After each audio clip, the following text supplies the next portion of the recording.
Until about 10 years ago, brown adipose tissue was considered to be biologically active only in babies and small children, generating heat by burning fat.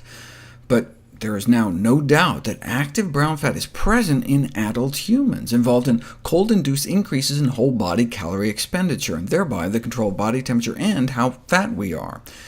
In 2013, researchers showed that one could activate brown adipose tissue if you chill out people long enough. 2 hours of cold exposure every day for 6 weeks, which can lead to a significant reduction in body fat. Although they demonstrated the effective recruitment of human brown fat, it would seem difficult to increase exposure to cold in daily life. Thankfully, our brown fat can also be activated by some food ingredients such as capsaicin, the compound that makes hot peppers hot. Whereas increased physical activity is usually recommended to increase energy expenditure, specific food components such as capsaicin are known to burn off calories and fat. A significant rise in energy expenditure within 30 minutes of eating the equivalent of a jalapeno pepper. Normally, when we cut down on calories, our metabolism slows down, undercutting our weight loss attempts, but sprinkling 1/3 of a teaspoon of cayenne pepper powder onto our meals counteracts the metabolic slowdown and promotes fat burning. They wanted to try giving them more to try to match some of the studies done in Asia, but they were working with Caucasians, and there's a difference in maximum tolerable dose of red chili pepper between Asians and Caucasians.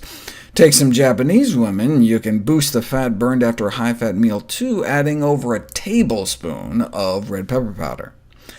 We've known for decades that cayenne pepper increases metabolic rate, but we didn't know how.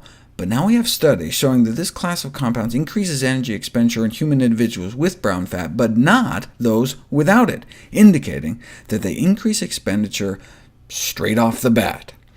And there's all sorts of structurally similar flavor molecules in other foods like black pepper and ginger we expect to activate thermogenesis as well, but they haven't been directly tested. All these results suggest that the anti-obesity effects of pepper compounds are based on the heat-generating activity of recruited brown fat.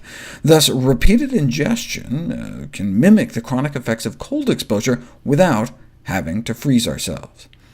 Consumption of spicy foods may help us lose weight, but what about the sensory burn and pain on our tongues, and sometimes in our stomach, as well as further on down?